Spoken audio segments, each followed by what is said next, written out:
Ask that all cameras leave the room, please. Did I not make myself clear there? Okay. Okay, I would ask all cameras to leave the room, please.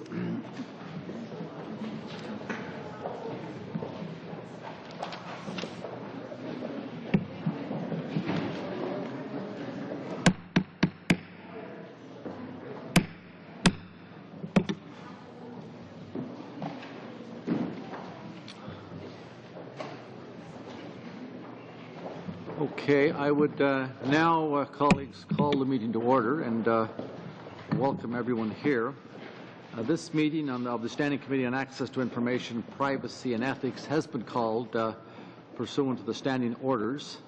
And the first witness here today is Mr. Nigel Wright, who is the Chief of Staff Designate to the Office of the Prime Minister. And I'm going to and perhaps let me first of all, before we start, and perhaps even before we hear from Mr. Wright, I just want to make a few opening comments about the nature of the hearing, and hopefully will serve as a framework for questions from committee members.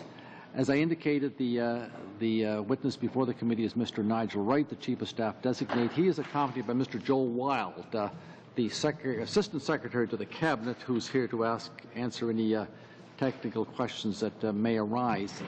As is well reported by now, Mr. Wright is from the private sector. He's comes from a large, well-established Canadian firm with interests in many sectors across the not only across the country but from across the economic spectrum.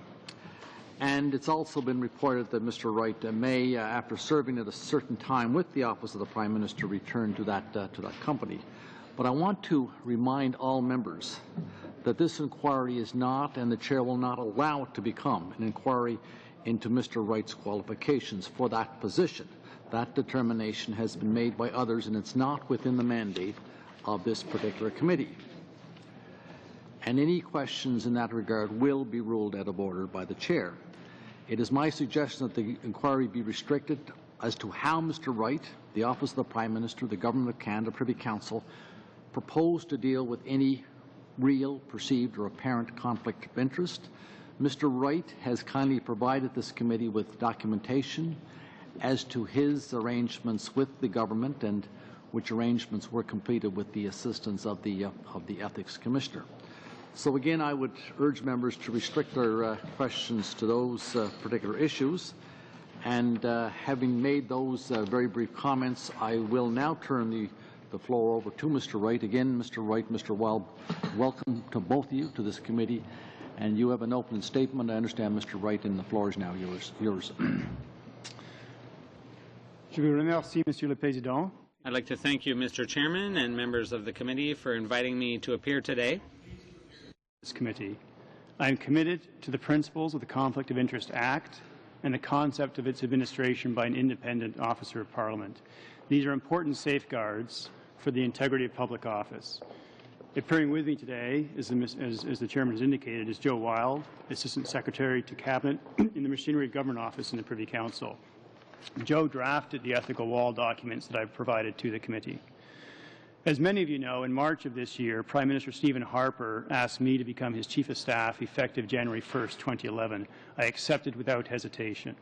C'est un grand honneur pour moi d'être invité. It's a great honor for me to be invited to help the Prime Minister as his Chief of Staff, and through him to serve the country. I'm honored by this confidence in me, and I will try to live up to it.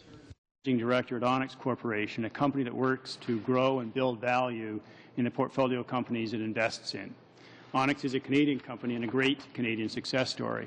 I'm very proud of what we accomplished there. We helped our management teams build leading, sustainable businesses and create thousands and thousands of jobs that would not otherwise exist. Onyx is entrusted with billions of dollars of capital from investors, and it has a very enviable record over 3 decades of putting that capital to work to grow businesses, new factories, new products, new processes, and new jobs. My particular area of focus at Onyx was aerospace manufacturing, and as a result, I served on the board of two of Onyx's affiliated companies, Hawker Beechcraft and Spirit. I have since resigned from those positions. As I say, I am very proud of what we accomplished at Onyx, and I wish my former colleagues well. Mais mon mandat à Onyx est terminé. But my mandate at Onyx is over, and I will now devote 100% of my professional activities, to the exclusion of all other things, to the service of the Prime Minister. About my role at Onyx and how it will affect my service to the Prime Minister.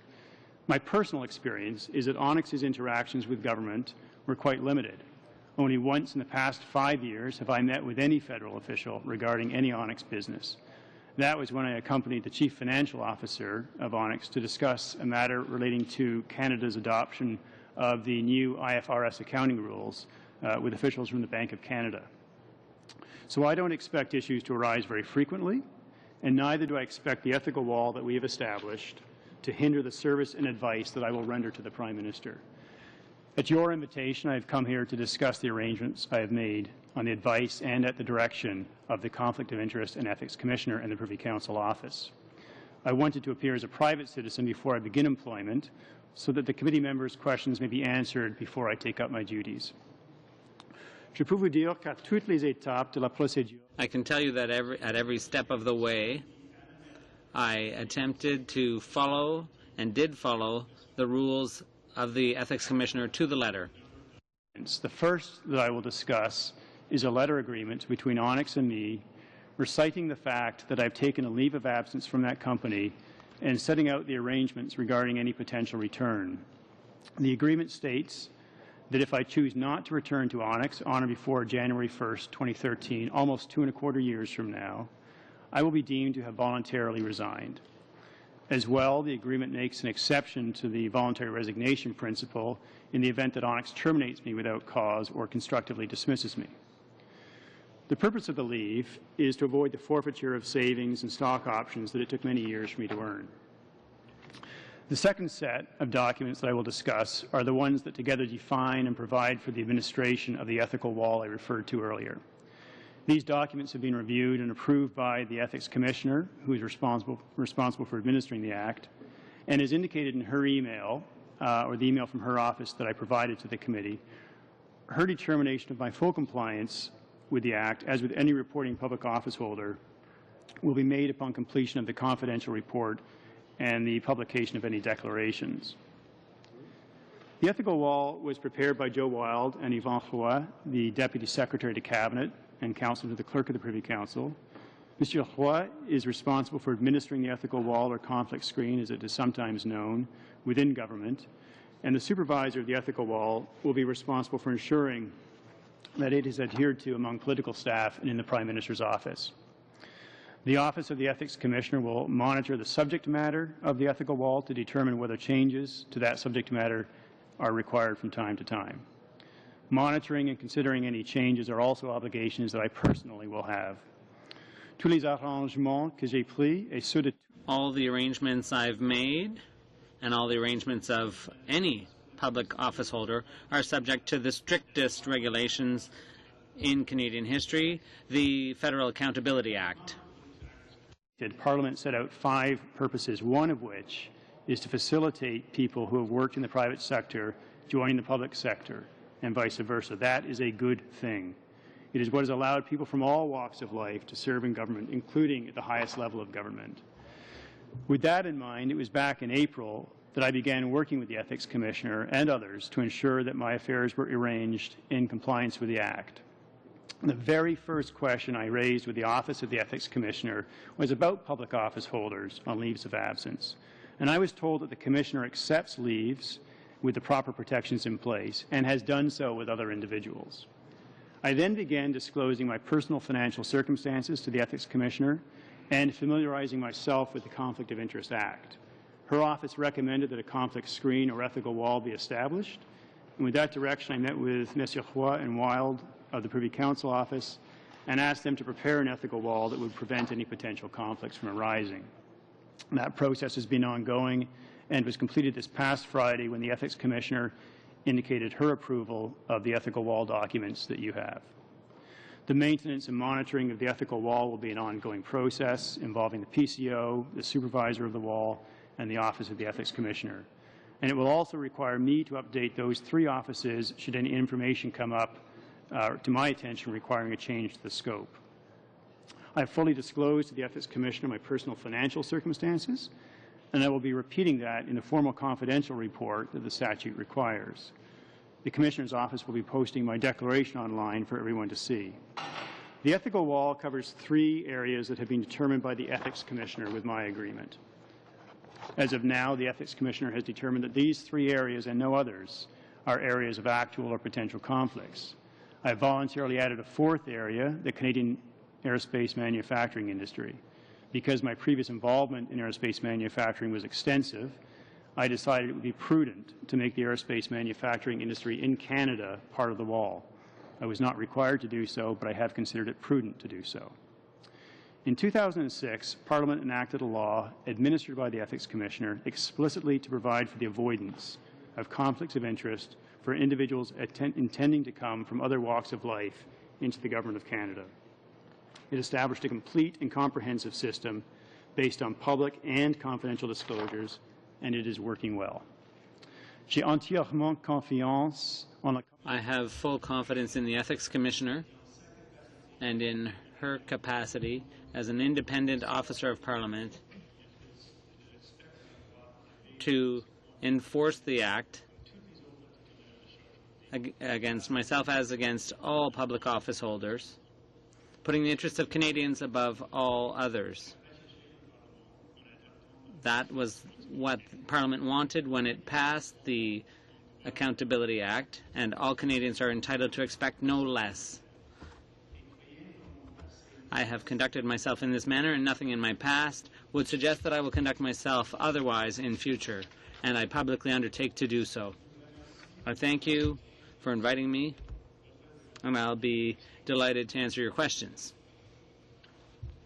Okay, well, thank you very much, Mr. Wright. We're now going to go to the first round, 7 minutes each. Mr. Easter. Thank you, Mr. Chair, and welcome, Mr. Wright and Mr. Wild.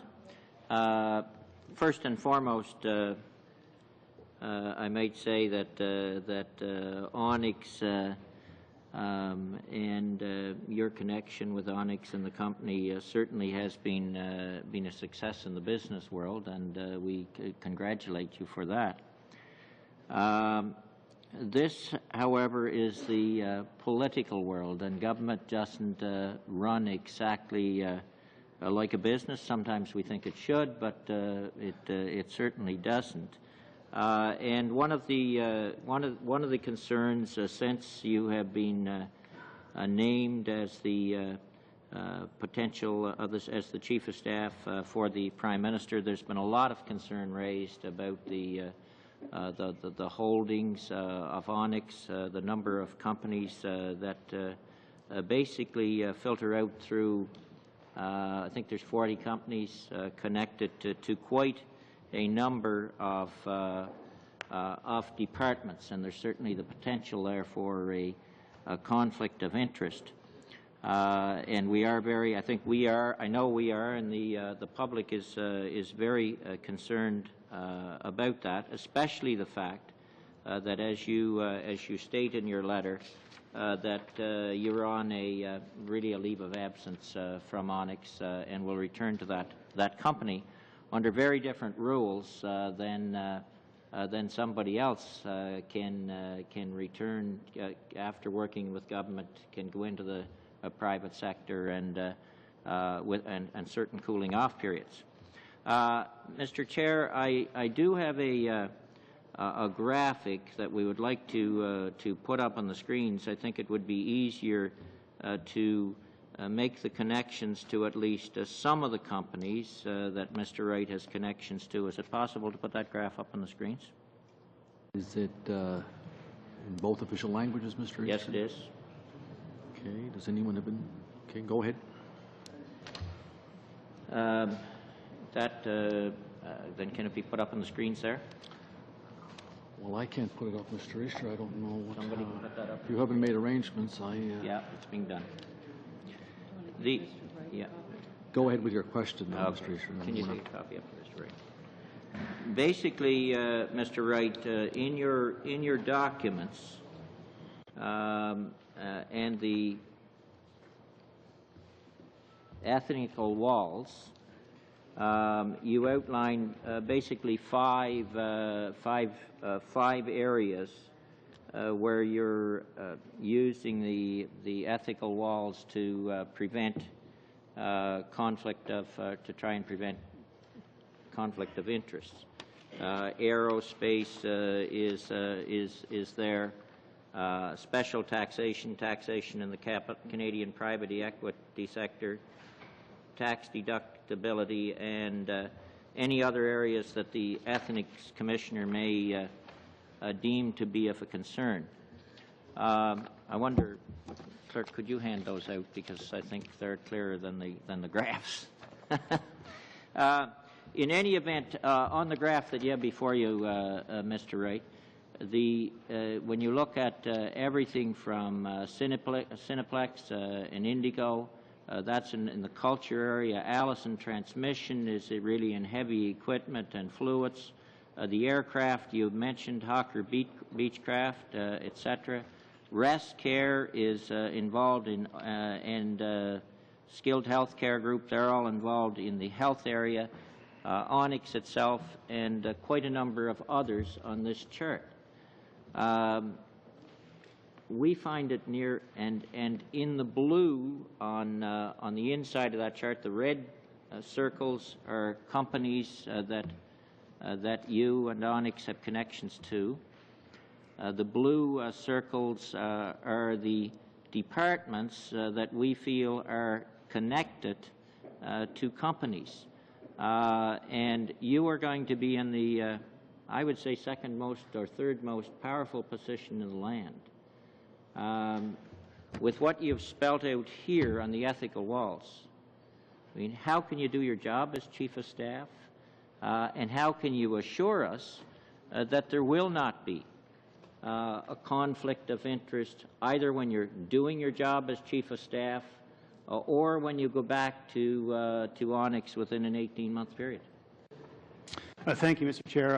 I'd like to first respond to a premise I'm not sure was part of the question, but it certainly stated that I would return to, or I might return to Onyx under rules that are different from anybody else. I don't think that's true at all. I think that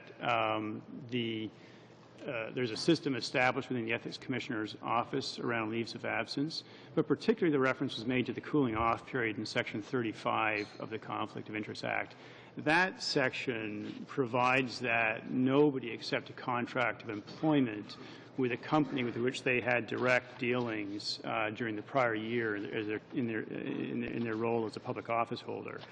Very definitionally, the construct of the ethical wall that I've put before the committee ensures that I will not have any dealings with Onyx Corporation or any of its subsidiaries, let alone during the year before any return to Onyx. So I think the cooling off period is a moot point, and I think the rules apply to me as they would to anybody else in that regard.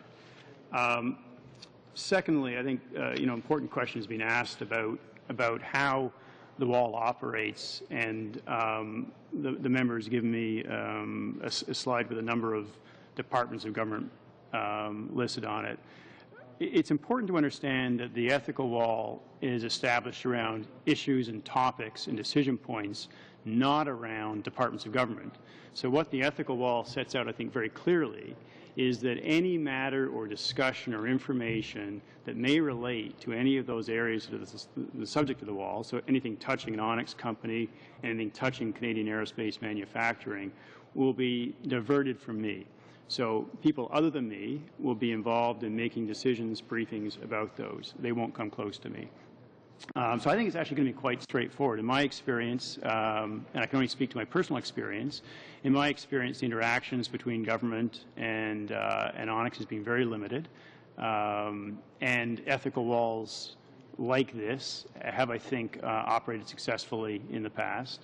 In my view, it was actually going to be very straightforward and is not going to hinder the service I'm going to render to the Prime Minister.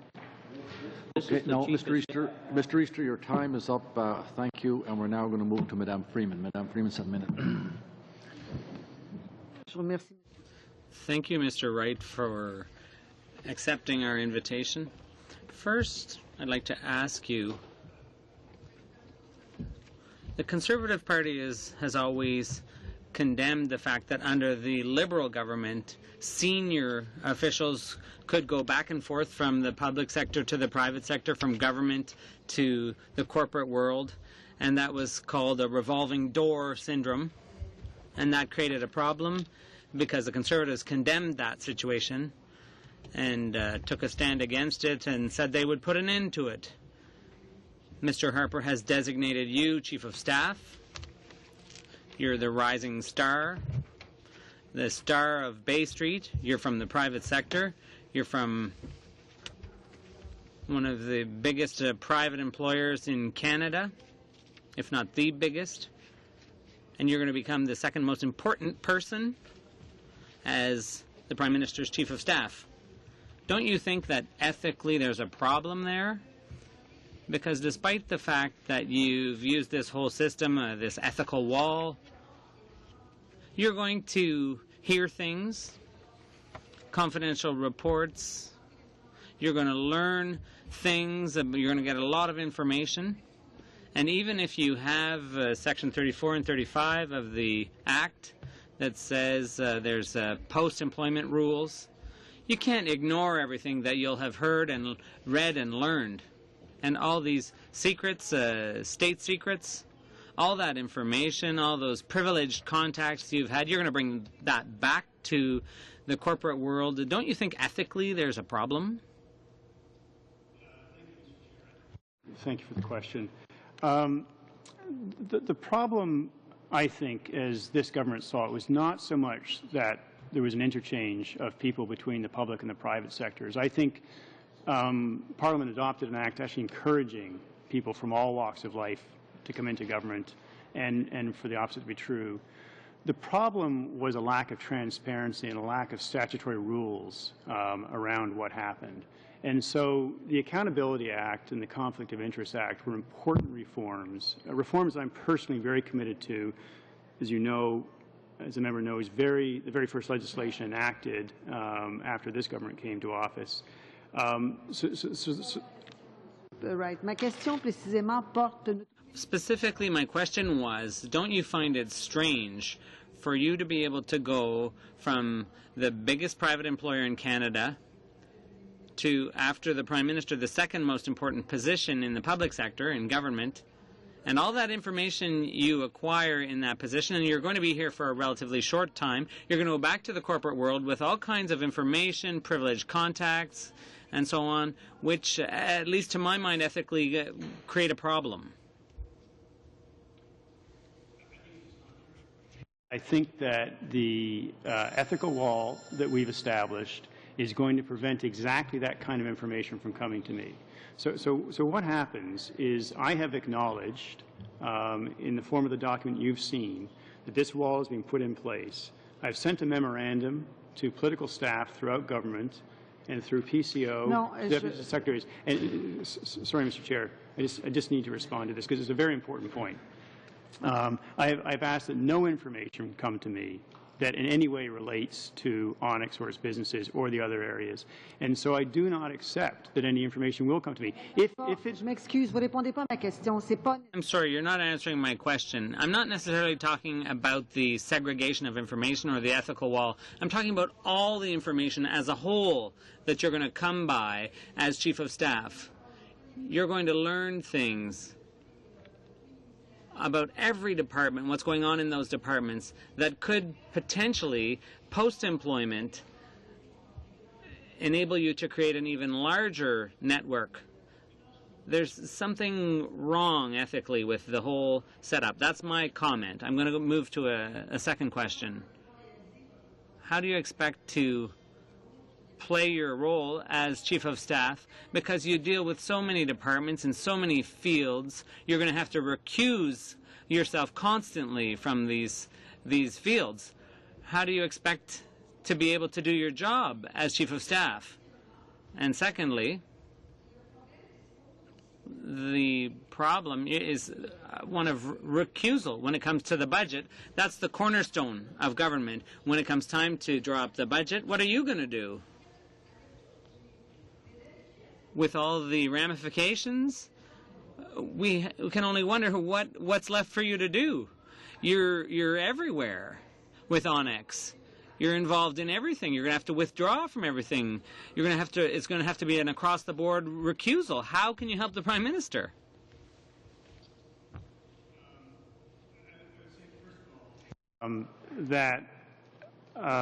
Information will not come to me. The kind of information that's governed by the Conflict of Interest Act is any information that touches on any matter in which I may have a private interest. None of that information will come to me, and I won't be participating in any conversations around that. Another member has put in front of the committee a chart showing 6 potential conflicts. Right, le problème, c'est que vous pouvez pas.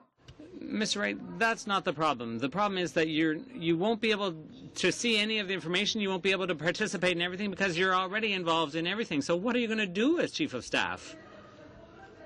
I understand there's a wall, but how are you going to play your role practically? Meantime, to Mr. Wright to answer the question and try and deal as best as possible with the issues and questions that Madame Freeman raised. Madame Freeman, it may not be the right answer, the answer you're looking for, but we're going to allow Mr. Wright to speak. Mr. Wright. Thank you, Mr. Chair. I think there were, at the crux, I think there were 2 questions. One is, will I receive information that I should not receive? The answer is the ethical wall is designed to prevent that. Secondly, the question is, are the areas of recusal identified by both me and the Ethics Commissioner so broad as to render me ineffective in my service to the Prime Minister? The answer is no. My answer on that is that there will be limited, in my view, I won't know for sure, but limited interactions going forward. I will not be party to any of those. Mr. Easter has identified 6 potential conflicts in his chart. I think that that's a limited number. Okay, Madame Freeman, Okay, merci, Madame Freeman. Mr. Martin, 7 minutes. Thank you, Mr. Chair. I thought the Conservatives were next, but I'm happy to. Thank you. Mr. Wright, I didn't come with any audiovisual aids or anything like that, but I do find this graphic illustration, enlightening. It sort of gives us the scope of the problem as we see it. Maybe a technical question first, or just for accuracy. Did you say that the Prime Minister first approached you in March? Yes, I was first approached in March. And you were still a member of the Board of Directors of Hawker Siddeley Beechcraft at the time, or the CEO, or what was your position there? I was a member of the Board of Directors of Hawker Beechcraft. And the F-35 decision was announced in July 2010? I can't answer you as to when that was announced. It seems to me that the first news reports that you had been invited to be the Chief of Staff were about September, and at that time the newspapers had it that Mr. Harper had only approached you mere weeks prior to that. But you're saying that he approached you back in March while you were still actively promoting aerospace industry associated with the F-35. Did you have a role to play partnering with Lockheed Martin, trying to sell those precision attack planes between March and October, say? Mr. Chair, I can say that I have not had any conversations regarding the F-35 or Lockheed Martin with any public official, and I have not. No, not with a government official. With marketing it internationally. Sorry, I was going to answer the second part of what I heard the question to be. I have not promoted in any way to anybody the sale of that airplane, or the purchase of that airplane for that matter. You've mentioned the term ethical wall about 30 times since you sat down here. It's as if you're trying to introduce some new idea to us, some new concept. I mean, I think this idea of an ethical wall is kind of a fatuous notion, personally, that, I mean, walls in and of themselves don't have ethics. The ethics have to reside with the individuals. And I don't know, it seems like this is a construct of convenience to defend the indefensible, which is your untenable position as Chief of Staff. Now, Mr. Wild has gone to great lengths to manufacture this notion that you're here to sell of this ethical wall, but most of us don't have any confidence in blind trusts. People joke about them being Venetian blind trusts, and I don't see why we should have any confidence in this new fabrication of an ethical wall. What's it made out of? Mr. Chair, I agree with at least one thing that was in this statement and question that the member had, and that is that the ethics of the individual and all the individuals responsible for administering the wall are critical to it. So I agree with that. The purpose of the statute, common sense protection of my reputation and the reputation of the Prime Minister are absolutely critical. So this matters to me. It matters to the government. We will get it right.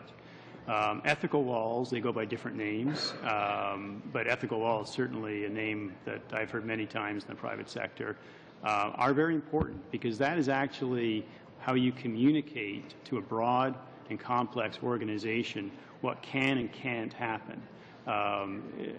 Ethics on their own are not good enough, Mr. Chair. What they need is a system of administration to ensure that information flows properly, and that where someone is unable to participate in a discussion, that someone being me, that someone else knows about that and will participate in that discussion. Our experience is the only way to elevate ethical conduct and ethical standards is by transparency and shining the light of day on the activities. I don't see there's no real assurance that your activities will be transparent. It'll be self-policing by somebody who answers to you. I mean, your underling will in fact be the ethical watchdog to make sure you don't cross any barriers, but you're his boss. Now, would you also agree that your first loyalty as the country's most senior public office holder, in a sense, has to be the best interests of Canadians and not the best interests of the company that you came from? I absolutely endorse that principle, Mr. Chair. And not only, by the way, not only my first loyalty, but also the first loyalty of the Deputy Chief of Staff, of every staff member in the PMO, and the Prime Minister himself. The first loyalty is to the law of the land. Sir, how can you advise on any of the subjects that Madame Freeman outlined? You can't even order pizza for the PMO, from what I can see here. Onyx owns Sicci's Pizza Parlor. I mean, it's every move you make, every breath you take puts you in a conflict of interest. Mr. Chair, there are certain states in the United States where if I order pizza, I probably shouldn't do it from Cici's. But income trusts, for instance, well, let's look at some of the key items of the day. When somebody mentioned Indigo Books, that's also publishing, printing, and copyright. One of the key issues being debated in the national discourse today is the new copyright legislation. It's broad, it's sweeping, expansive. You can't be involved in advising the Prime Minister anything to do with copyright. If your Indigo Books and Music is integrally involved in that debate. In fact, Heather Reisman herself is outspoken, on that issue. You can't be involved in anything to do with income trusts, which is another big debated issue. Credit, finances, mortgaging, the automotive industry, the aerospace industry, the healthcare industry, virtually everything that's important. We used to have a joke that my friend that I worked with always said, in my house I make all the big decisions. But he says, but since we've been married, there hasn't been any big decisions for me to make. Well, you're not going to be able to make any of the big decisions. You're only going to be able to deal with the little wee stuff. Your time's up, but we're going to ask Mr. Wright to, Thank you, Mr. Chair. Answer the question. I didn't hear a question, but I do want to answer one. And what I'd like to answer is who in fact determines what I can and cannot be involved in. The scope of the ethical wall was determined by the Conflict of Interest and Ethics Commissioner. It will be policed by her and her office. and determinations will ultimately be made by the Ethics Commissioner as to what I can and cannot participate in, and I will abide absolutely by those. The question was also raised about transparency. The wall itself has been made public. Its scope has been made public. Any recusals that are required in respect of it will be made public. So I think people can have real confidence about both the transparency and the public nature of what's been put in place. Well, thank you, Mr. Martin. Thank you, Mr. Wright. Mr. Polyev, 7 minutes. Thank you very much, Mr. Wright, for being here.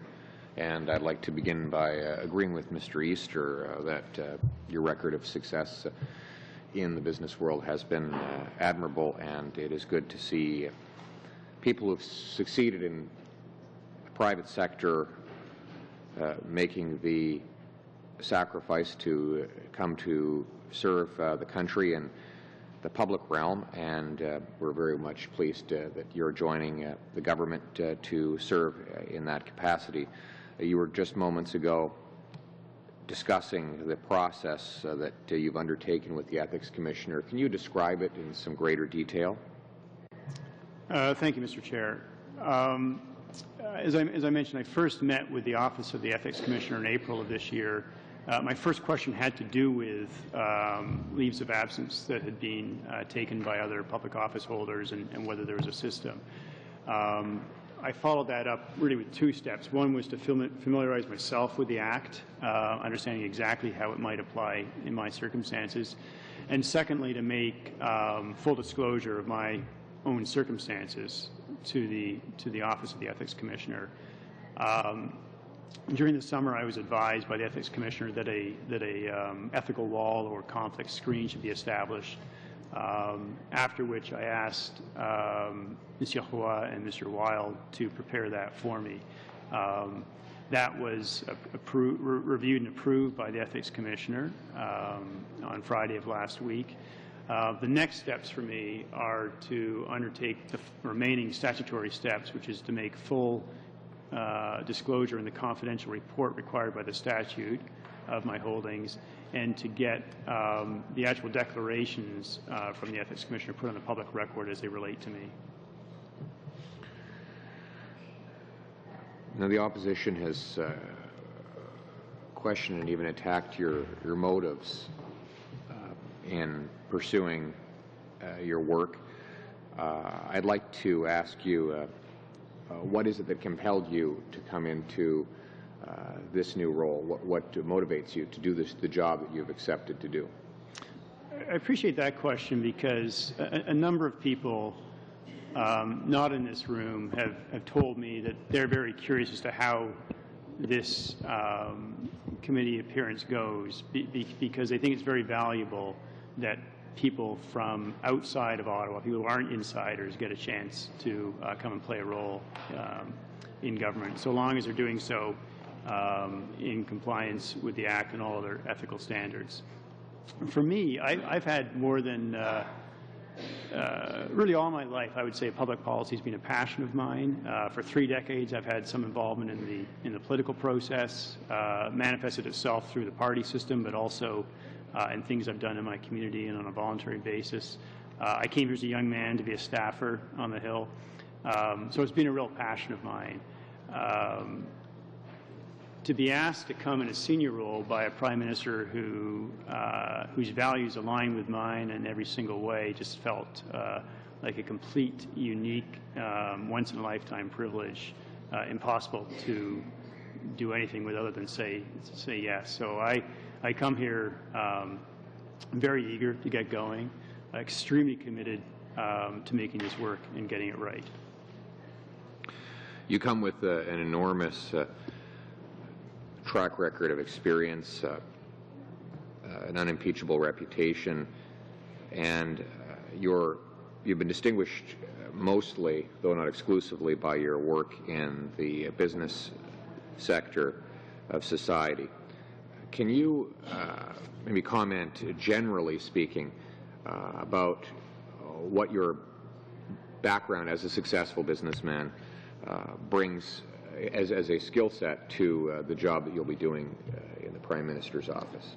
Thank you, Mr. Chair. I think sometimes that when I was in business that I was working at really the kind of nuts and bolts level of the economy, making investments, figuring out how to make companies more productive, take out waste, create jobs and employment.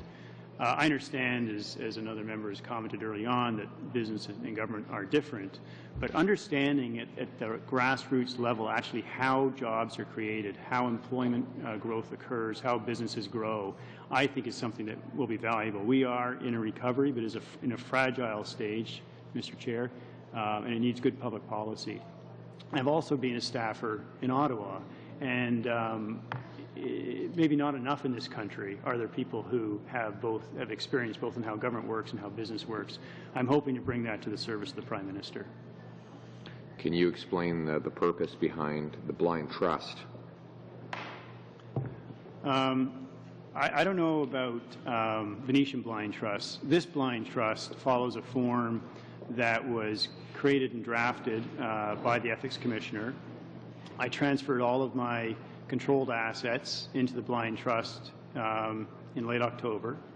The blind trustee is the legal owner of them all now, and I'm not to have any communication of any sort, no direction, no advice, no information about what's in there. I do not know and will not know what's in there. Once a quarter, I'll be told what the value of it is. There's a direct link between the Ethics Commissioner and the blind trustee, so that the Ethics Commissioner's office will have the ability to know what's going on. But the purpose of the blind trust is to remove me and any knowledge I may have about my controlled investments and have them administered by a third party.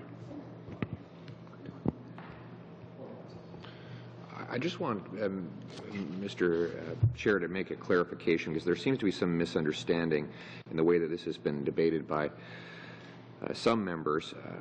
The term private interest, and I'll quote directly from the process for establishing a conflict of interest screen. Private interest does not include an interest in a decision or a matter that is of a general application. And as such, you know, we have to recognize that there are going to be people in this world of public service that come from different backgrounds that obviously the government interacts with, but that is a strength for our country, and we look forward to inviting people from various sectors, in this case the business sector, but from all sectors who can make a future contribution to our country. Thanks. Thank you, Mr. Poilievre. Thank you, Mr. Wright. That, colleagues, concludes the first round of 7 minutes. We're now going to go to the second round, 5 minutes, and we'll start with Ms. Bennett. Ms. Bennett, 5 minutes. Thanks very much. And thanks very much also for providing the documents in advance, because that's been very helpful to us. I have a concern that you've taken a very transactional approach to the idea of government dealings with Onyx, in that you've said even with this diagram you think it's a limited amount of contract, but it's a veritable universe of public policy. It's if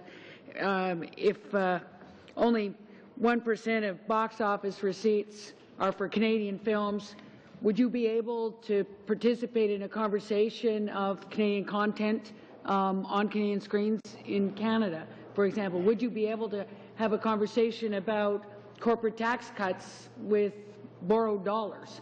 How really can you do this? And I guess the other piece is we have some concerns that you're reporting to your inferior, somebody you can fire, and how that isn't usually the way that this would be sorted out in terms of having a separate officer from maybe the Ethics Commissioner's office or some other way of doing this. It just seems odd that the person who will be managing your ethical screen is your junior, so to speak. And I guess the other piece is in terms of what you come in with and what you leave with.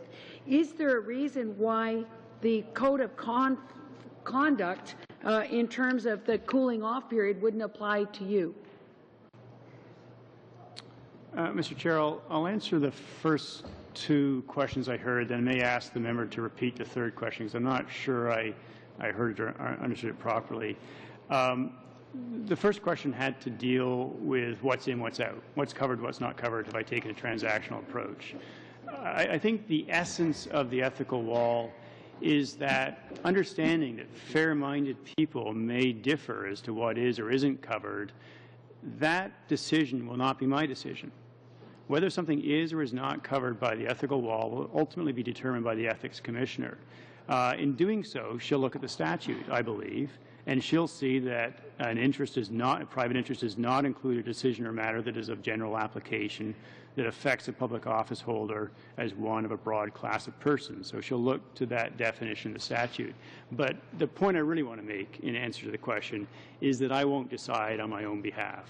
The ethics commissioner who's approved this system will make those decisions. The second question really has to do with the supervisor of the ethical wall within the PMO. I think that the member will understand that there has to be somebody within the PMO to whom matters that I cannot deal with will go. And so the supervisor of the ethical wall is that person, if you will, the person on the other side of the ethical wall who's able to receive communications or participate in briefings that I cannot do. But that person is not the ultimate arbiter of what is or isn't covered by the wall or whether the wall is or is not being effective. That person, by statute and by design of the wall, is the ethics commissioner. And I'm sorry, I missed the last part of the question. I mean, the questions around cultural policy, screen time, corporate tax cuts, I mean, you've only declared aerospace, and I guess when you, my concern is when you go back into the private sector, which I still think is an odd thing for what you've said is a once-in-a-lifetime opportunity, that you're still keeping this tether. Will you have to obey by this guideline of a one-year cooling-off period? So again, two quick. I'll be very quick. Two quick questions in there. The first has to do with all kinds of matters that may or may not be covered by the wall. And the fact is, I can't answer hypotheticals about what is or isn't on the wall. Someone other than me will make those decisions. The answer on the post-employment code is that yes, I am covered by the post-employment code. The statute applies to me. The statute does say that that I will not accept an offer of employment with an entity with which I had direct and significant official dealings, and that is true. I simply will not have those dealings with any Onyx company. The statement was also made in the question that I've only declared Canadian aerospace manufacturing industry as an area of scope, and that's just not so. There are other areas of scope, including anything that touches on any of the companies listed in Annex A to the documents provided. Question, if you have something very quick, or we can leave it. I guess the post-employment piece is still, you will have touched on almost everything in the PMO on all matters of public policy, which is of concern to us because we think Onyx is affected by all of those policies. But when you go back, you're taking a very narrow view in terms of the transactional approach to Onyx's companies instead of all of the matters of public policy. So if it says that with an entity with which they have a direct or significant official dealing during the period of 1 year, you will have set the policy for all of them or know what's coming down the pipe. It seems unusual that you wouldn't have to have the same 1 year cooling off period for the reason that this code was written. I'll be very straightforward, Mr. Chair, in my response. The Act applies to me as it does to everybody else upon leaving, and one day I assume this will happen, upon leaving the employ of the Prime Minister, I will be consulting with the Ethics Commissioner to determine how best to comply with the Act. I will be complying with the code. Thank you very much, Ms. Bennett. We're now going to go to Ms. Davidson. Ms. Davidson, 5 minutes. Thank you very much, Mr. Chair, and thank you very much, Mr. Wright, for being with us this afternoon, and Mr. Wild. We've been anticipating this day, and it's a pleasure to have you here.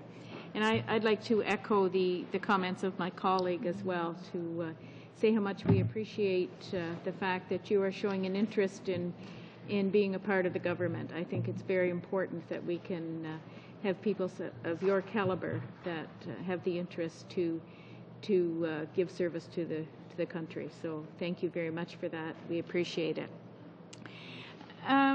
We talked a little bit before my colleague asked you about the process that you undertook with the Ethics Commissioner. And you outlined a few of the things. You talked about the first meeting in April, and you talked about looking into the leaves of absence process and setting up the ethical wall and the people put in place to monitor that. What would your impressions of that process have been? Thank you. It was actually very satisfying, and I'm not sure I should do this, but I'll have to pay a compliment to the Ethics Commissioner in her office, because I uniformly dealt with people who were thorough, professional, inquisitive, clearly knew not just the statute but the principles and objectives that they're charged with upholding. I did find that a system was in place to deal with people like me. When I needed blind trust agreements, those were provided immediately. The questions around the disclosures I've made have been very detailed. The confidential report is an extremely detailed report, and will be taking some of my time to complete. So in my view, it's clearly a tough system. The Act is clearly the toughest Act that this country has ever had to deal with these matters. But it's being administered by people who really get it, in my view, and really want to make it work. And my sense is, and my belief is going forward, that this system is working and will work in my case. Now, I want to talk to you, or have you talked to us a little bit about the ethical wall, because I think there's some maybe confusion or misunderstanding about what this ethical wall is. Can you tell us what your expectations of that ethical wall are? Sure. Thank you, Mr. Chair. The ethical wall was established by my signing the acknowledgement that I'm bound by it and distributing to the distribution list that the member has seen a memorandum advising people that it now exists. The next step, as you might expect, is that briefing sessions, both within PMO and PCO, will occur later this week to describe its functioning to the people charged with administering it and who will be dealing with it, and to receive any questions or clarifications that need to follow. What will happen, both on the public service side of government and on the political side of government within ministers' offices, is that when anybody is preparing a briefing note or a policy initiative that they think might or might not touch on an area covered by the wall, they will elevate that to their direct report and ultimately to chiefs of staff within ministers' offices and the deputy chief and the PMO, and on the public service side to Mr. Roy and Mr. Wild. Those individuals will set in place procedures which are outlined a little bit in the documents I've given, protected documents, password protections, double envelopes, all that kind of thing, to make sure that information is dealt with. The Prime Minister is never deprived of advice, so that the information is dealt with by people other than me in a timely manner. Whenever there's doubt about whether something touches on the wall or not, there's a process in place for that doubt to be elevated to the Ethics Commissioner in a documented process. So the question itself and the answer to it will be documented, again, I think to meet the standards of transparency that we want to see in place. Mr. Wright, has this ethical wall been used before? Was there a template as such that you set this up from, or was it just developed from scratch? Well, I didn't design it, and I wonder if the chair might permit Mr. Wild to respond to that question. Pat? Sure. Thank you, Mr. Chair. All of the documents around the wall, other than the document that sets out the scope of the wall, are based on, I guess, a few different sources of information. The first is a template and a checklist that I drew from the American Bar Association, and it follows basically a typical practice that's used in most law practices in both the United States and Canada. It's also based on my own experience in putting these sorts of walls in place when I was counsel with a Crown Corporation. and it also draws on some of the information in the public domain on the wall that was put in place under Mr. Shapiro when he was the counselor, ethics counselor, and the Prime Minister, former Prime Minister Martin. Thank you. Ms. Davidson, Madame Tilak, 5 minutes. Bonjour, Monsieur Wright. Good afternoon, Mr. Wright. Thanks for being here today. In your statement, you said you accepted without any reservations when the Prime Minister offered you the position. I think that because you saw fit to enter into an agreement with Onyx, you clearly intend to return there after your stint in government. So in my view, that's not without reservation. Now, you have 120 days to declare any conflicts of interest to the Commissioner. You said that you came here as a private citizen and that your appearance is voluntary. We know the government's hard line currently with respect to appearances. Will you have the same ability if the committee wants you to come back and answer questions? Will you still be able to? Or will you say you can't answer hypothetical questions? So once you've taken office, after 120 days, when you've declared your conflicts of interest, if the committee wants to hear you again, will you be able to come back, or will you use the Conservatives' hard line on appearances? Couple of questions in there. One I want to address really clearly is I have made one choice, and that choice was to leave Onyx, to come to serve the Prime Minister, devote 100% of my time and attention, energies to serving the Prime Minister and through him this government and the country. So my decision was without hesitation and is completely in effect. That's the choice I've made. In 2013, I'll have another choice, whether to continue or what to do next. But today I've made one choice. That choice is to come here to serve. That is what I'm about. That's what I'm going to do. The second question, what I do want to say is I'm here to answer any questions that people may have today. Very pleased to do so, answer any questions. Whether it's today or in 120 days from now, I am not the right person to be answering questions about whether particular matters are inside or outside the scope. The whole design of the ethical law, Mr. Chair, is to remove from me the responsibility of determining whether I have a conflict on a matter or not. That's just good common sense. So I would urge members to ask questions about the wall today.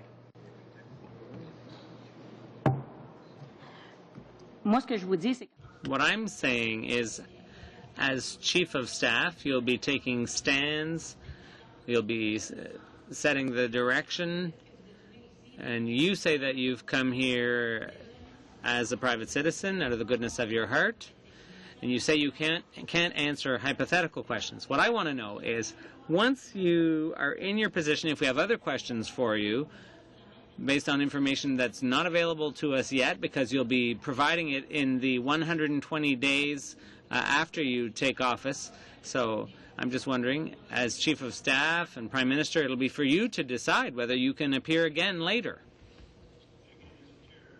Appreciate the question, but I think I have to give it the same answer, and that is the office and the person who is best able to answer questions on the scope of the wall will be the person who is actually making those determinations, which is the Conflict of Interest and Ethics Commissioner.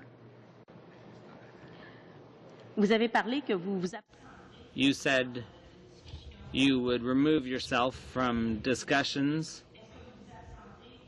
You would recuse yourself. Does that mean you won't participate in the conversation, or that you'll physically remove yourself from the room where the discussion's occurring? It does mean that I will not be present in the sense that I can neither participate in nor listen to or hear any conversations relating to matters that are the subject of the wall. Okay. Okay. In the related case of new takeovers of new companies, we know you've asked for an opinion and you received instructions from the Commissioner in April, and more recently you received instructions. If you were to ask the Commissioner for a new opinion, and it took some time for her to get back to you with an answer, would you recuse yourself during the procedure, or would you proceed and participate up until you were notified otherwise? What would be your decision? I think that in the administration of the wall, wherever there is any doubt, and if that doubt leads to a reference to the Ethics Commissioner, and that takes a bit of time, that doubt is going to be resolved in favor of my not participating in that matter. Okay, merci, Madame Tilak. Mr. Albrecht, 5 minutes. Thank you, Mr. Chair, and thank you, Mr. Wright and Mr. Wild, for being here today. I think it's important at this point, Mr. Chair, that we remind ourselves as a committee that we are not conducting a government and council appointment review. You, Mr. Chair, you've pointed that out very clearly previously. The Prime Minister certainly has indicated his confidence in you. And I think our primary role as a committee is to be sure that the process that is in place has in fact been followed, and that we're confident that this will result in good service to Canadians and one that has the highest ethical and integrity markers. So I just want to run through briefly again the process. You indicated that in April you met with the Ethics Commissioner, and then subsequent to that you took time to familiarize yourself with the Act, and that the Ethics Commissioner from that recommended that a conflict of interest screen, or as you're terming it, ethical wall, be established. And in fact, the Ethics Commissioner appeared here not too long ago and indicated to this committee that she had received total cooperation from you through that process. I also have the privilege of serving on the Procedure and House Affairs Committee, and it was just a few weeks back where the Ethics Commissioner was talking to us about the importance of not having such rigid guidelines in place that it actually cuts government off from the possibility of having people like yourself from the business community, the private sector, actually being able to serve Canadians. And so I'm confident that Canadians can have confidence in the process you've indicated, in the transparency that is currently in place in the conflict of interest screen or the ethical wall, and also in your track record as a business person. And Mr. Martin suggested earlier that possibly you came up with this term, ethical wall, out of some daydream someday. But it's obvious from your presentation that this ethical wall has something that's been used in the private sector and in other government sectors. And I'm just wondering if either you or Mr. Wild could help us give some examples of other areas where these ethical walls or conflict of interest screens have in fact been implemented, how they've operated, and how the process may compare to the role, to the process that you followed in this particular instance. Thank you. If it's okay, Mr. Chairman, I might just make a small response and then ask Mr. Wild to talk about precedents. And my response to the member's question is that I personally took a lot of comfort when this Parliament passed the Accountability Act and the Conflict of Interest Act. I think it was important legislation. It goes to the core of rebuilding trust in government. And something that is also, I think, important to rebuilding trust in government is making sure that it's not just the preserve of people who've always been inside the system. That people can come, whether it's from business, the arts, or wherever, people can come from other walks of life without putting in proper protections and procedures always, but without being on the basis of no evidence or just insinuation accused of having negative motives coming in. So I think that's actually very helpful to connecting the government properly with the people from outside Ottawa. Maybe on the question about other examples of walls, maybe that's for Mr. Wild. With respect to other examples of walls, again, I think what I would say is that the core principles behind this wall, which is that you have a process where a scope has been identified and you have a clear written understanding amongst all of the potential parties that may be involved in decisions or discussions about what is within and not in the scope, and you have a process in place where that information then gets flagged so that it's not to be shared with the person who is subject to the wall. I think that's a fairly typical conflict of interest screen or wall, and you would find examples of that, as I mentioned, in most major law firms. I have put those types of walls in place with governor and council appointees in a Crown corporation that I've worked in. So there are a number of examples out there. And I would basically say that there's nothing particularly unusual in the structure of this particular wall in terms of what it's based on, its foundation.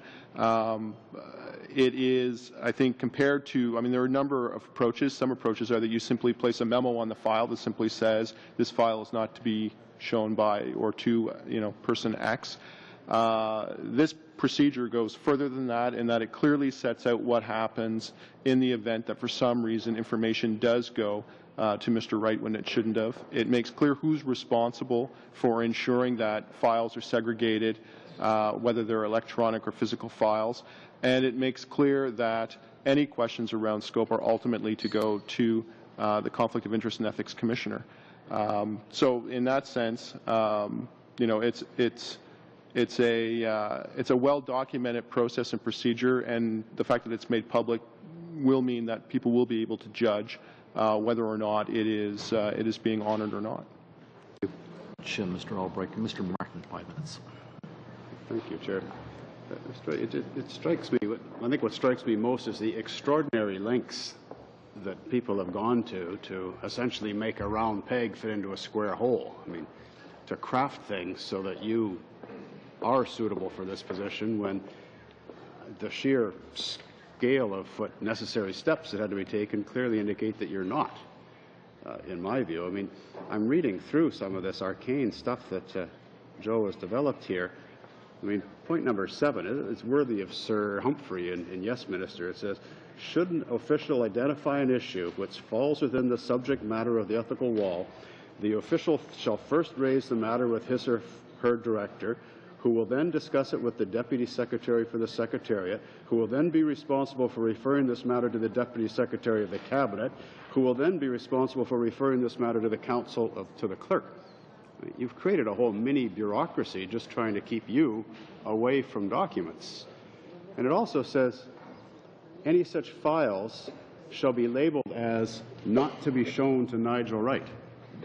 So half of the cabinet documents floating around or generated by the Harper administration will be stamped with not to be shown to Nigel Wright. Doesn't that strike you as absurd? Mr. Chair, as I think Mr. Wild has said, the actual design and administration of the wall fits within well-established practices that have been used not only in the Government of Canada but elsewhere widely across this continent. So I'm not sure that I would describe it, no offense to Mr. Wild, as being elaborate, but certainly I wouldn't describe it as being unusual. I mean, there's even, it's like they've even created new categories. The supervisor of the ethical wall is now, and it sounds like something like the Wizard of Oz. I mean, it's really odd. I mean, one of the chief functions that as I understand it, I've never been in the PMO, but as I understand it, the Chief of Staff to the Prime Minister ends up dealing with a lot of inquiries from the Chiefs of Staff from ministers. I mean, as a go-to guy. You won't be able to take meetings with most ministers, and you'll have to assign your deputy chief of staff to take those meetings. Isn't it true that your deputy, under your direction, will be undertaking a lot of the work that would normally be done by the chief of staff? And if if that deputy is under your direction and control, how is that completely arm's length from the issue? I think, Mr. Chair, one of the reasons I was very glad to come here today is to make sure that the documents I presented are understood properly. It's why I wanted to appear. And so, therefore, it's very important that I clear up any misconceptions in the readings of these documents.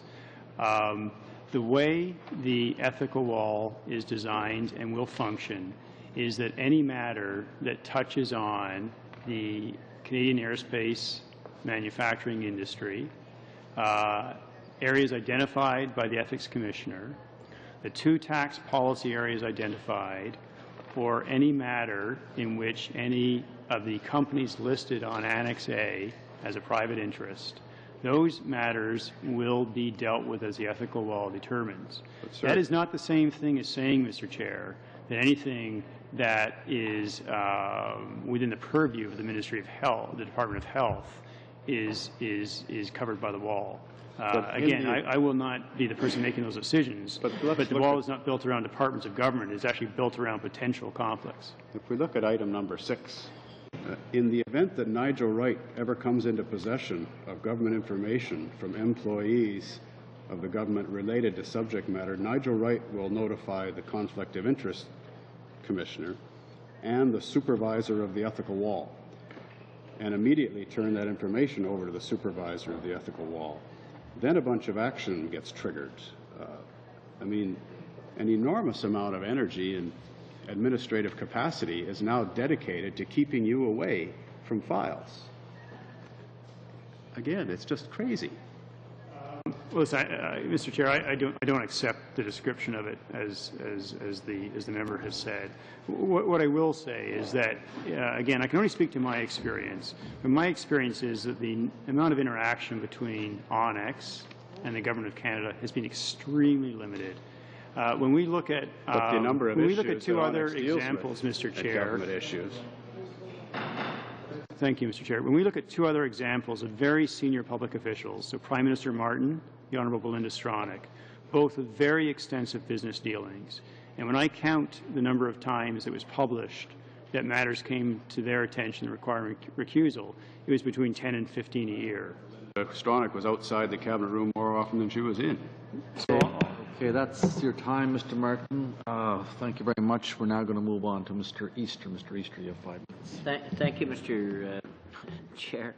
I'm actually, I will admit, I'm a little more worried than when I came in, because Mr. Wild, I mean, you indicated that there's been screens set up, you know, in law firms and governor or councilman appointments, etc. They are really often single or a few issues. This is the Chief of Staff to the Prime Minister, the centre of government. And when I look at this chart, you know, it seems to me you're creating a whole new system within the PMO to keep information away from the Chief of Staff. How can he do his job as Chief of Staff when he's not provided the information on the whole of the Canadian government? It's going to be pretty near impossible. So a couple of direct questions to clear things up. Number 1, Mr. Wright, will you be dealing, one of the big plans of the federal government now is a corporate tax cut, which we think could be spent in other places. Will you be dealing with corporate tax cuts? Will you be dealing with that file? Mr. Chair, what I will respond is that the Ethics Commissioner has not indicated to me, based on the disclosure I've made to her, that general corporate income tax rates in Canada are a subject matter of the wall. So you will be dealing with that then? I'm not, there's no requirement of me to avoid dealing with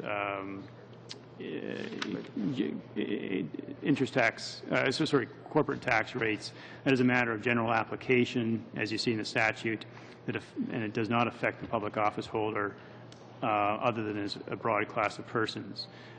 If the Ethics Commissioner makes a different determination going forward, I guess that will be for her to determine. But I think, Mr. Wright, you make my point. These issues are so complex in government, and the connections that you previously had, that you're going back to, are so complex that really, how can you do your job in the whole of government? That's the second question, Mr. Chair. I think that the matter is very straightforward. I think the wall itself is clear. I think people will know what their functions are. The ultimate decision maker is very clear. It's established by statute. I expect this to be of a minimum hindrance. Can anyone tell us how much it's going, like I see a whole new bureaucracy. As I go through the letters here, I see the need for a whole new bureaucracy designed on how they're going to keep information away from you as Chief of Staff. This is unusual, where you have to set up a system within government to keep information away from the Prime Minister's Chief of Staff. That's unreal. Anyway, back to and going back to Onyx.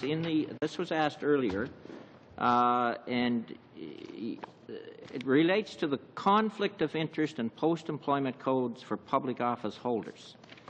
The section in here, section 28, says that shall not within a period of 1 year after leaving office go, except for ministers, shall not within a period of 1 year after leaving office go to the job related to their former employment. You indicated that you're not doing anything different than is in the conflict of interest code, but I submit to you that if a secretary to a minister, they would have to stay away from a job related to their portfolio for a year. You, on the day you walk out of the PMO, will be entitled to go back to Onyx. Seems to be a double standard here. You're given special privileges that others on the conflict of interest code have to abide by. Chair, the Act governing me is the Conflict of Interest Act. The Act does provide that no former reporting public office holder shall accept an offer of employment with an entity with which he or she had direct and significant official dealings during the period of 1 year immediately before his or her last day in office. Definitionally, like by the very design of the ethical wall that I put forward to this committee, I will not have any direct or insignificant or any indirect or insignificant dealings. I mean, that is going to be pretty near impossible given the connections that you have with Onyx. Let me ask you one more question on Onyx, and that relates to, while you're in your job at the PMO, will you continue to benefit from either any benefits or bonuses from Onyx while you're at the PMO? So Mr. Chair, with the greatest respect to the member, the person who will advise and make determinations about whether something is or is not possible under the Act is the Conflict of Interest and Ethics Commissioner. To the second question, I've already stopped not earning. I will not earn any compensation of any sort from Onyx during the leave of absence. Very much, Mr. Easter. We're going to now go to Ms. Block, 5 minutes. Thank you very much, Mr. Chair, and I too would like to join my colleagues in congratulating you on the work that you've done in the business community and look forward to working with you going forward. I've read through the documents that you've submitted and appreciate the process to date that you have outlined and your positive experience thus far. My first question is actually for Mr. Wild. I heard you describe your role with the ethical wall as the day-to-day administrator. Is that correct? And perhaps could you also explain the role of PCO in regards to the ethical wall? Certainly, Mr. Chair. My role with respect to the wall is really a couple of different aspects, I guess. First and foremost, my role is to assist the deputy secretaries and the clerk within the Privy Council office to understand the scope of the wall and to ensure that they are identifying matters that are coming to Cabinet or that would go into the Prime Minister's office that would be for either discussion or decision. If they fall within the scope of that wall, if they're properly flagged so that they would not go to Mr. Wright. I would also be responsible for assisting my boss, who is the Deputy Secretary of Legislation, House Planning, Machinery of Government, and Counsel to the Clerk. It's all one position. I realize it's a long title and people think it's two, but it's all one position. Assisting him with his responsibilities in terms of ensuring that on the Privy Council office side of things, that if there are any questions with respect to whether or not a particular item falls within the scope of the wall or not, that we ensure that there is a consistency and approach taken to those questions, and ultimately that they are resolved with the advice of the Conflict of Interest and Ethics Commissioner. So that's the primary responsibility that we would have on the Privy Council office side. Thank you. I want to go back and underscore the need for talented people from all walks of life to enter public service, including from the private sector, and also the need to ensure proper protections are in place so that the transition from the private sector into public service and vice versa are integral. It would appear that my colleagues across the way have suggested, Mr. Wright, that you are obligated to return to Onyx once you leave. Can you explain your current relationship with Onyx for us? Thank you, Mr. Chair. I have started a leave of absence from Onyx. What that means, as I've already said, is I earning no compensation there, have no contact with them, no longer have access to the premises, files, information, have told the Office of the Ethics Commissioner I will not have any business conversations with Onyx. So it's a full separation in that regard. The letter agreement that I have, which I was asked to produce, indicates that if I choose to return to Onyx in 2013, then I may do so unless they terminate my position before that. If I choose not to, then my leave of absence will turn into a voluntary resignation. And I think what Onyx is saying there is basically make a choice. We'll want to move on at some point. So there's no obligation on their side to keep an offer open, and there's no obligation on my side to return. Okay. Do I have 1 minute? 1 minute. Can I share my time with Mr. Certainly can. Calandra? Yeah. Thank you. How much time is that? 1 minute, Mr. Oh, sorry. Well, not much time, but I quite enjoy the chart, I have to be honest with you. I wonder if we took out Chief of Staff there and put Paul Martin's name, if we could even fit all of the little circles that the people opposite have actually have created and put in place here. I mentioned the other day all of the things that he would have to recuse himself from if we follow those standards with respect to, I suppose he would have never been the Finance Minister of Canada if we'd done that, but it appears to me that we have a process that was put in place, a process that was followed. We have a commissioner to assist. We have examples in the private and the public sector to follow. It strikes me that as others have said, you've been very successful. You've helped create jobs and preserve a lot of jobs in this country. It's clear that your business will help.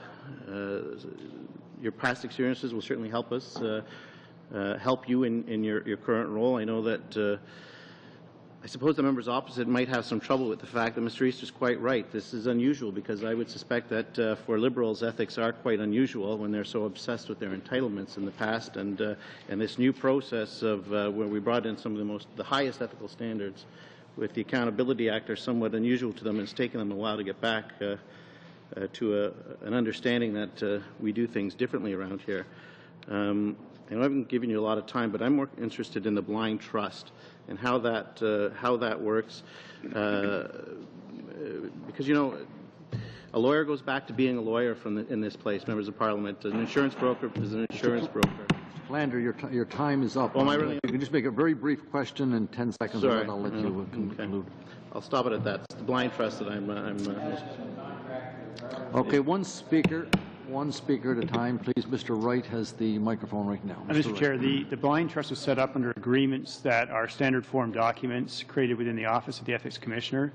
It was set up with an arm's-length trustee owned by one of the Canadian chartered banks, and all of the controlled assets, as that term is defined in the Act, were moved in to that blind trust in October. Okay, before we go to Ms. Freeman, I have an issue, perhaps I'll direct it to you, Mr. Wild, because it's a technical issue, and I'd like your clarification if that is possible.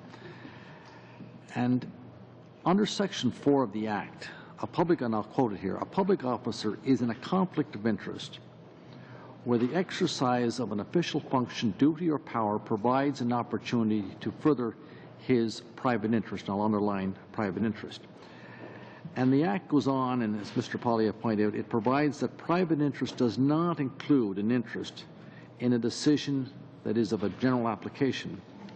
So my problem, or where I'm becoming somewhat confused, is how is that line drawn? What steps would one take to distinguish between a so-called private interest on one hand and an interest of a general application on the other hand? And in this case, what would be distinguishing between Mr. Wright's private interest and the interest of Onyx? And could you elaborate further on any interpretations that you have to assist this committee? Thanks, Mr. Chairman, for the question. I'm always loath to enter into an exercise of interpreting the Conflict of Interest Act, given that that's the role of the Conflict of Interest and Ethics Commissioner. And ultimately, she is the one who determines where that line is between a private interest and what falls within a general application exception to a private interest. And that's exactly what the Commissioner has done in developing the scope of how this wall was constructed. It wasn't myself or anyone in the Privy Council office that developed the interpretation about what were going to be matters that were of general application or not. It ultimately came down to what the Commissioner determined. To speak to it in the most generic of senses, the idea of general application would be, for example, making an amendment to the Income Tax Act or the Criminal Code that simply applies to taxpayers or citizens across the board, that isn't designed to try to promote or drive a specific policy outcome in a very specific arena. So, the difficulty, and I realize I'm giving you something very generic, is that for me to go any further than that, I'd have to step into the shoes of the Commissioner, and that's just not something that I feel that would be appropriate for me to do, given her role with respect to actually providing the interpretation of this legislation.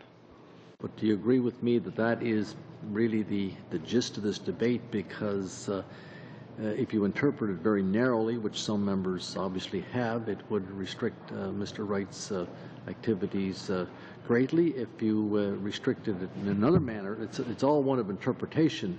And that it really comes right down to that word private interest, does it not? I think what I would say, Mr. Chairman, is that ultimately the scheme of this Act is to have an independent officer of Parliament in the form of the Commissioner be the arbiter of those very questions.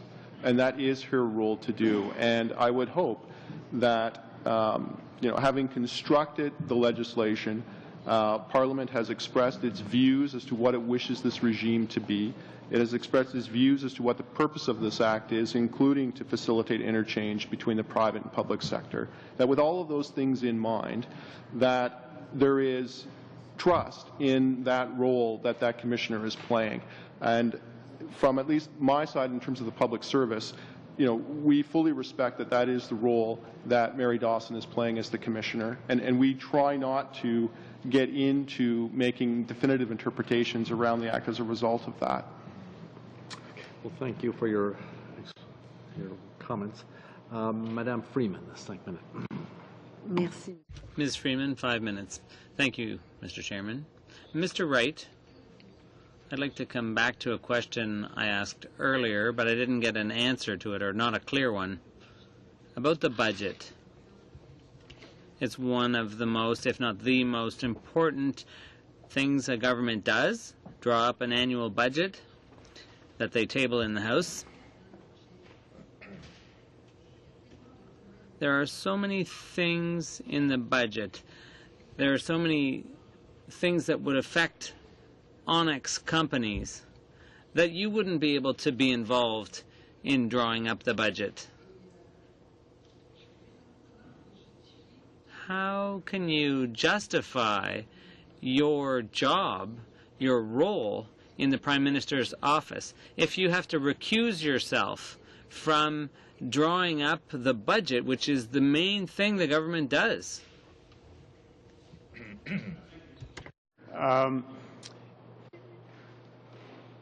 It will be, as I think Mr. Wild has stated, for the Ethics Commissioner to determine whether there are aspects of the budget, of any budget, that cover matters within the scope of the ethical law. If that determination is made, then I would recuse myself, remove myself from any of those deliberations. I think that it goes, Mr. Chair, to comments that you've made.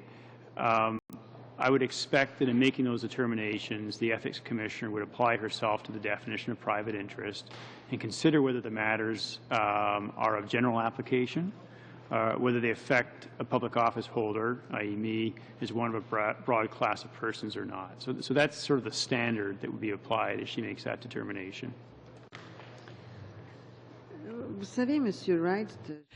You know, Mr. Wright, I've been listening to you since you started your presentation, and with all the questions that have been asked this afternoon, I'm really trying to understand how you're going to be able to do your job. And what I'm seeing today, what you've said, doesn't convince me at all that you'll be able to do your job properly as the Prime Minister's Chief of Staff, given all the restrictions. Secondly, the mechanism that's been set up, that you've put before us, is so complex. Things have to be referred constantly from one person to another amongst your staff.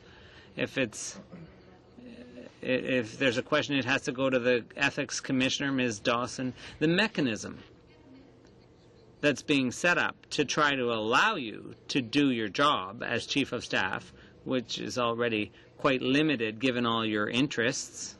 So this whole mechanism that's being set up,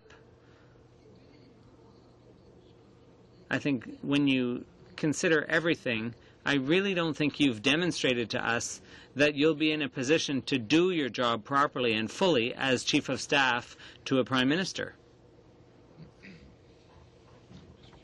Make a couple of observations in answering that question. First of all, my own view is that the matters covered by the law will be limited in number. As I said, it was 10 one year for Mr. Martin as Prime Minister, 15 another year, 11 times in 1 year for Ms. Stronach when she was a minister. So I think, and with more extensive, in both cases, more extensive business dealings in Canada than me. So my own view is that it will be not burdensome. Ultimately, that's the prerogative of the Prime Minister to determine whether his office is functioning properly. Secondly, I would say that the documents we put before you in a few short pages are extremely straightforward. Notifications occur within existing lines of reporting, and where there's doubt, they go to an already existing independent officer of Parliament to determine. So I think it's very straightforward. I think it'll be very easy to understand. Easy to understand, but complex. The mechanism is complex. It's straightforward, perhaps, but it's complex. It requires a whole staff just to manage it. Thank you, Mr. Chairman. Thank you, Ms. Freeman.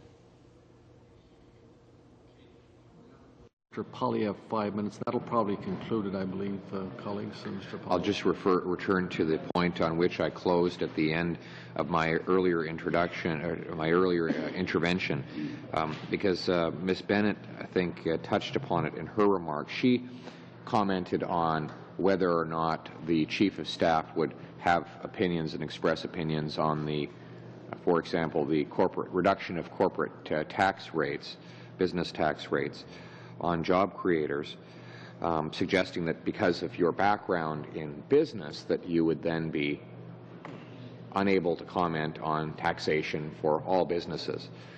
By this logic, the fact that I am a consumer would mean I was in a conflict when I voted to reduce the GST.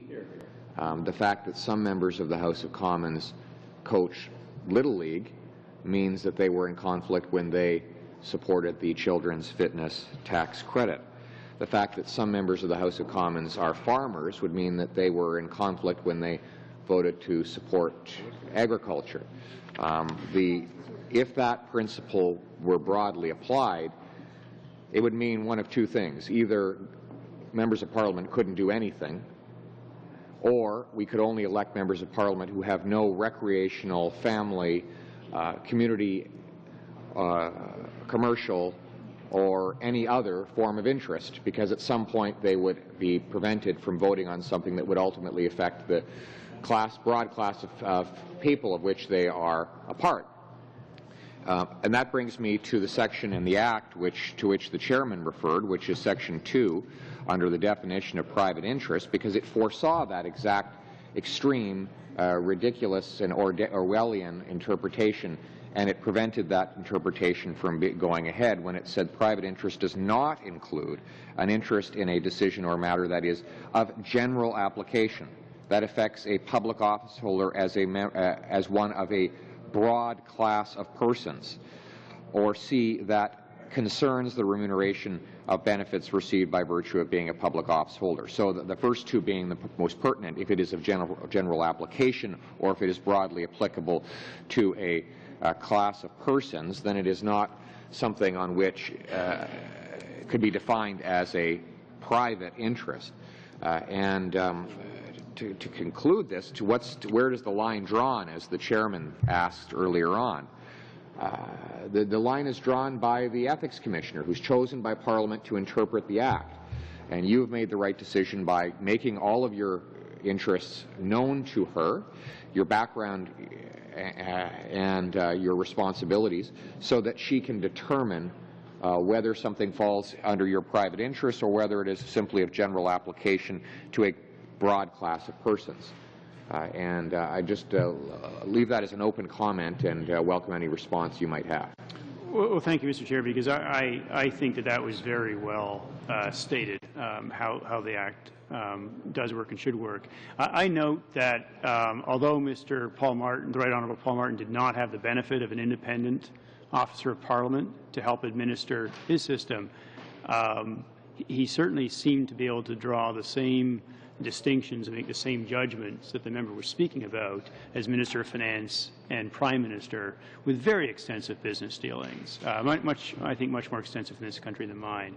So I think that people can make it work. It was not notably a hindrance. Didn't create a notable bureaucracy at that time.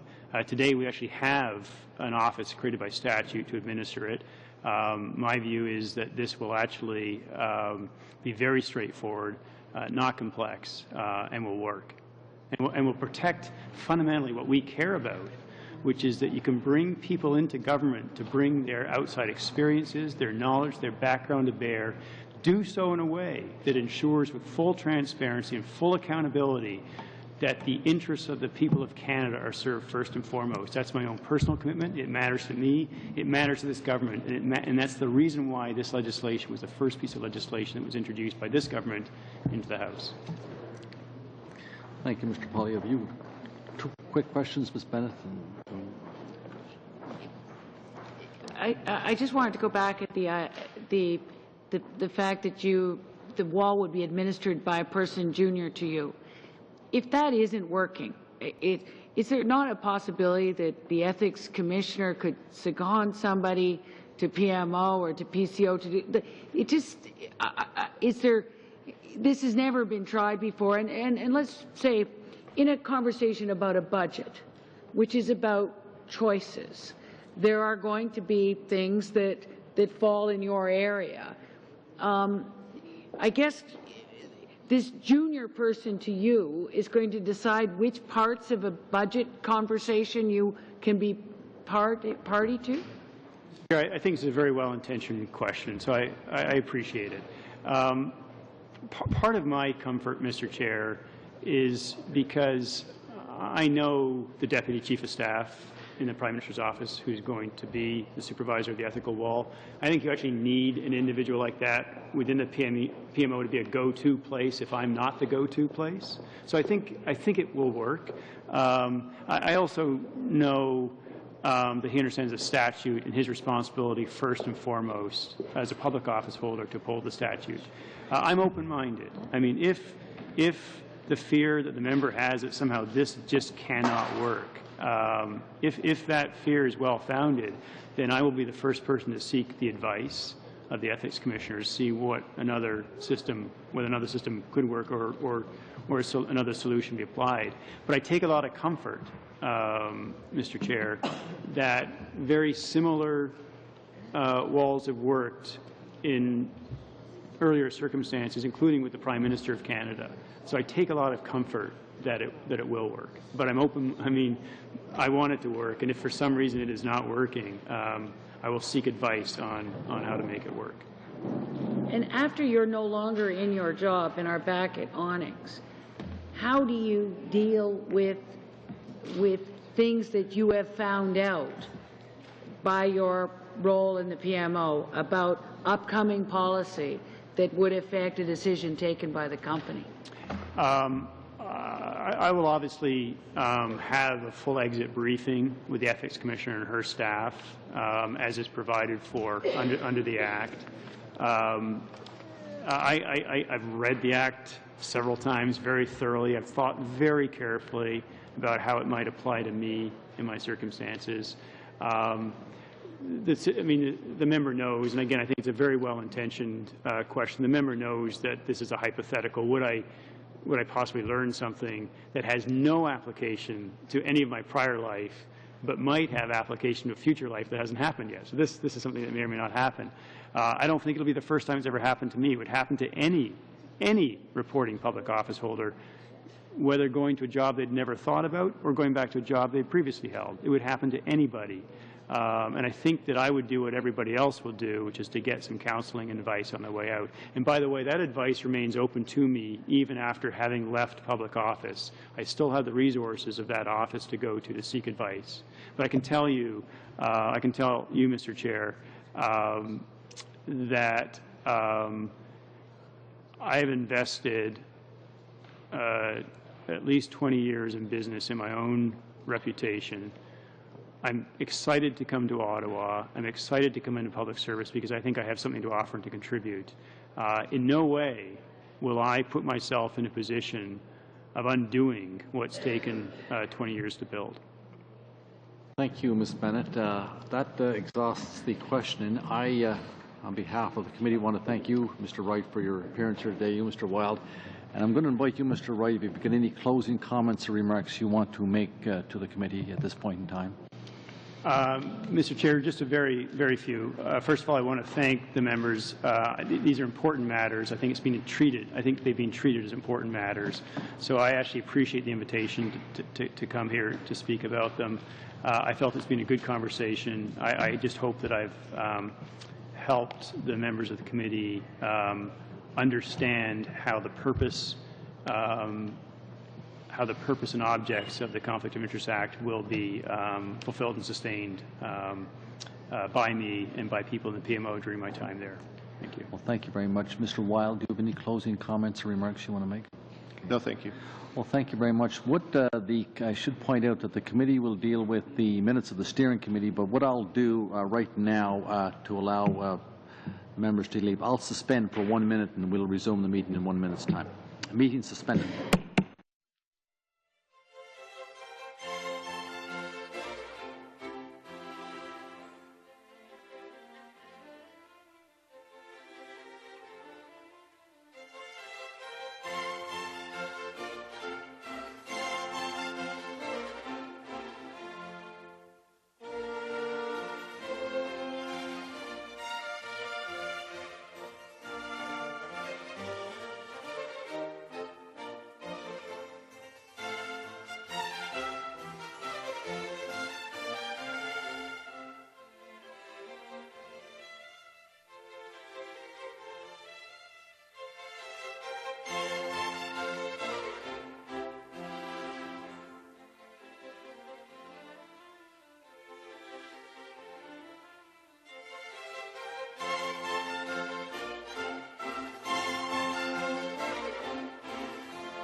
call the meeting back to order.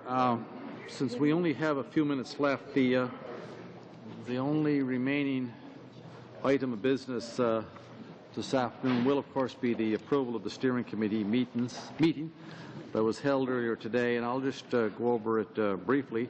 And basically, what you have in front of you appended to the minutes is basically the agenda going forward. And what we're looking at here, and it's unfortunately Mr. Sixay is not here, but on the meeting this afternoon, we only have the individual Thursday, November 4th. We only have the individual from Google until 4:30, and we were perhaps intending, but this morning we talked about having them longer, but were we going to go with her then? Yeah, he or she, the subcommittee decided to invite her. Okay. And then we could have Madame Legault, but this morning we decided basically to have Madame Legault to talk to us about the whole concept of open government, and the steering committee is making a recommendation that we proceed with a number of hearings on this issue, and Madame Legault would be able to provide us with the framework.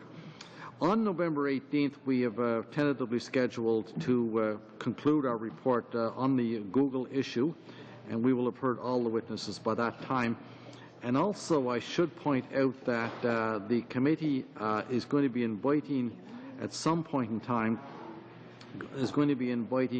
submissions from members of the committee whether or not we want to write reports on the individual annual performance reports of the various commissioners that we did hear from. And but we're not going to get into that now, but I want you to think about that in the future. Then, going over to November 23rd, the committee is recommending that we invite Department of Foreign Affairs and the Department of Environment to come before us, basically with their very negative ratings on from the Information Commissioner, and we just want to know why they are having difficulty following the Access to Information Act. Going on to November 25th, it becomes a little more tentative at this point in time. We're tentatively talking about Bill C-23, which we expect to be referred to this committee, and we expect to clear the House prior to then. That again will be, we've allocated 2 meetings for that. Again, this is a little tentative moving out. That's at November 30th. December 2nd, we have allocated for finalizing draft reports. And then, depending on Madame Legault's advice to us, we have allocated the meetings of December 6th and 9th to continue the study in open government. And then we've tentatively slotted December 14th to hear from the lobbying commissioner regarding new regulations. So you can see it's probably a little firmer, closer in. Once we get out, it's a little more tentative. And I think that's basically, there's nothing in the actual minutes that varies from what I have just indicated. And we have Mr. Albright. Mr. Chair, just for the record, I may have misunderstood you, but I think you said for November 25, we're looking at Bill C-23, and it should be C-29. Did I said 23? I think you did. Okay, but if I did, it's the schedule says C-29, and it is late in the day. It's C-29 is the right. Ms. Bennett. I think the conversation that we had last week led to a overall concern that officers of Parliament come report to Parliament, but there seems to be a problem with understanding what parliamentary privilege means in terms of actually how we can do our job in having them report to us when they come before us and can't tell us the whole story.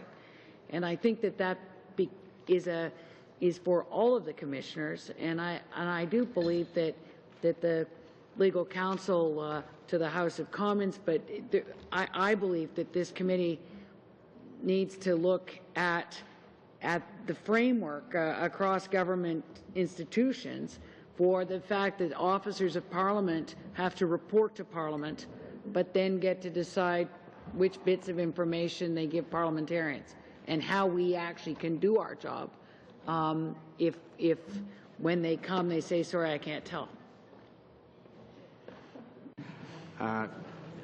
Ms. Bennett, you're correct. I'm not totally clear that it relates to the schedule there, but you're right. I just to keep you up to date, based upon our difficulty with the lobbying commissioner, I did give you what my interpretation of the law Parliament was at the hearing.